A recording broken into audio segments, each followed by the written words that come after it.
Over many years, Tolkien made changes to entire concepts, events, names, and characters. These changes can be traced through decades of Tolkien's dedication to his legendarium, with some changes being abandoned and others merely altered in some way. This is the first video of a series dedicated to changes great and small, exploring the history and development of Tolkien's Middle-earth. I begin with the Witch King of Angmar and the order of wizards known as the Istari. In The Lord of the Rings, the Witch King exists as a mortal man who was corrupted and enslaved by Sauron through one of the great rings of power gifted to 9 of the race of men. He goes by many titles, such as the Black Captain, Chieftain of the Ringwraiths, Lord of the Nazgul, and Sorcerer King. Tolkien tells us that the Witch King is more powerful in all ways than the rest of the Ringwraiths.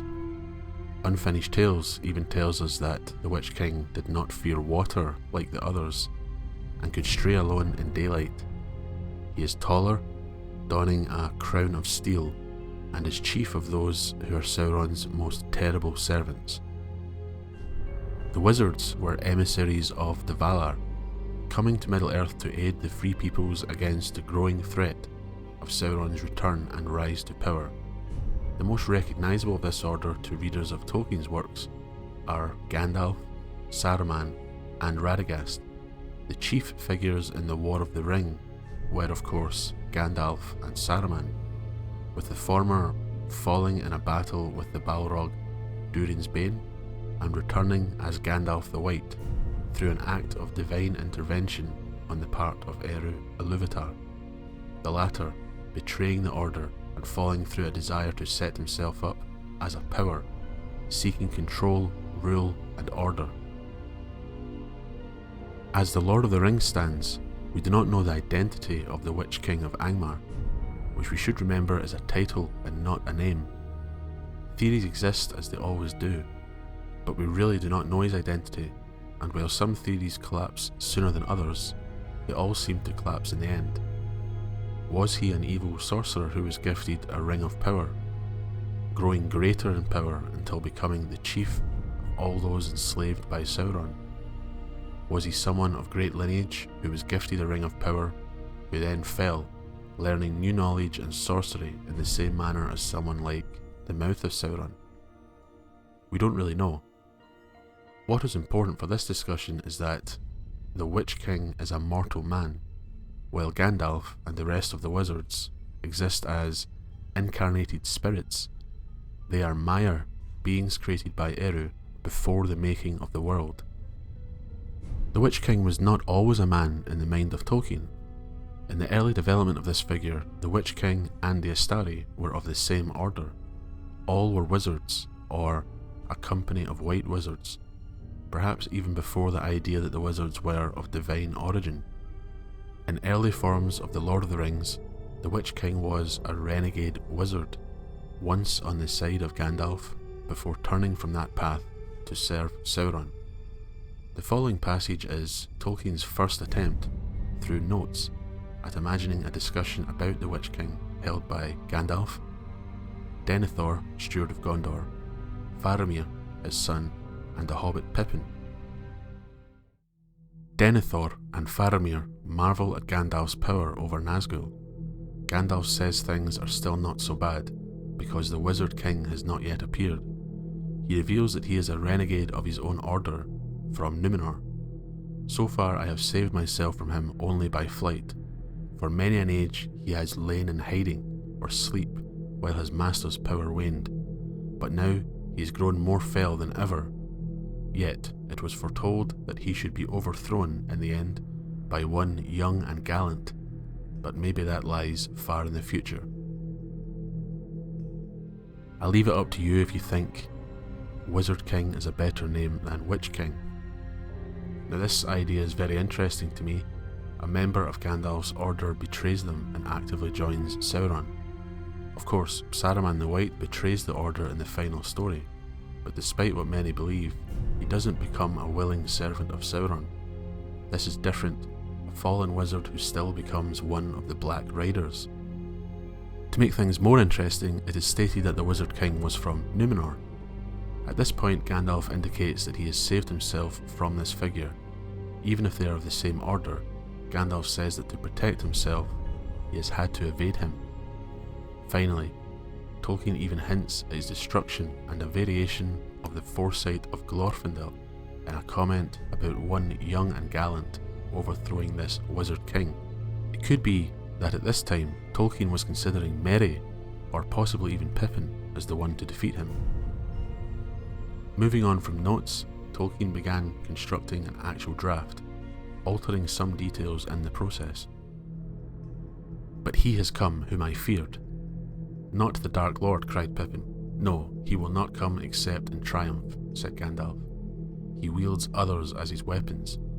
I speak of one whom you have met, the Wizard King, captain of those you called the Black Riders, most fell of all the servants of the Dark Tower. But he is not yet taken to winged steeds.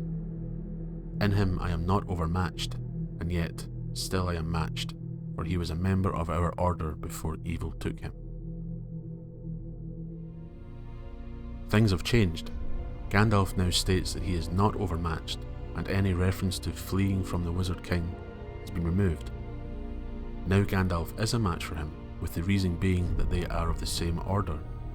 Christopher Tolkien takes this further by commenting on the draft history, with the Wizard King becoming the King of Angmar and a mortal. Gandalf, still as in the draft, page 331, reminds Pippin who the Black Captain is. "You have met him, Peregrine, son of Paladin. Though then he was far from home, veiled to your eyes when he stalked the Ring-bearer. Now he has come forth in power again, growing as his master grows." Gandalf now names him King of Angmar long ago, and this is the first appearance of the conception of the Kingdom of Angmar in the texts of The Lord of the Rings.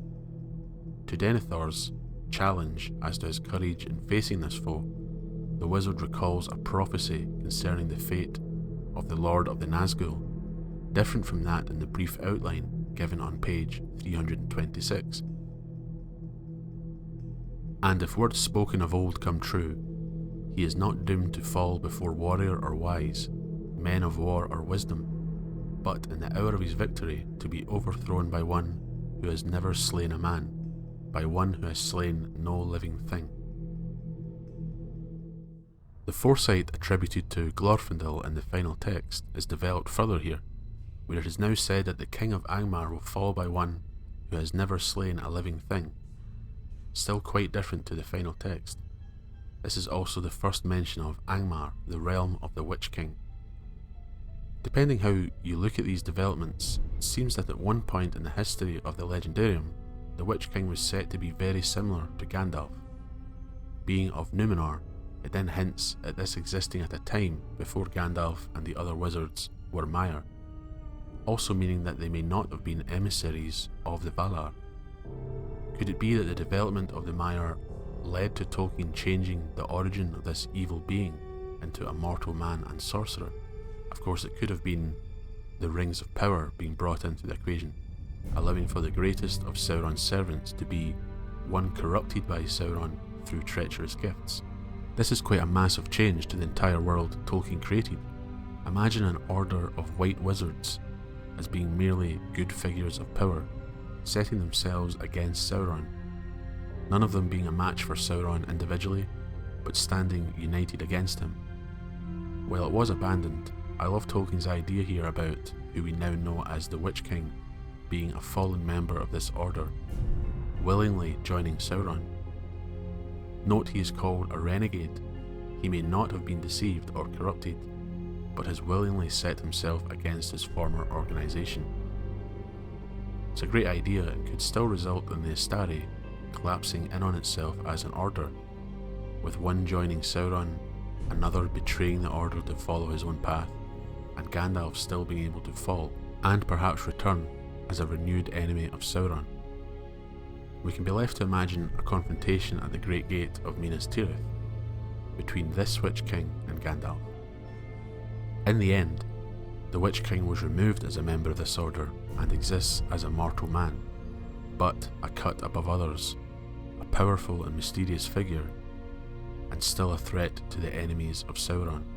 I don't think these ideas help us understand the Witch King more than we do, but simply allow us a small glimpse into how this figure changed over the years, and just how different The Lord of the Rings could have been had Tolkien developed this idea further.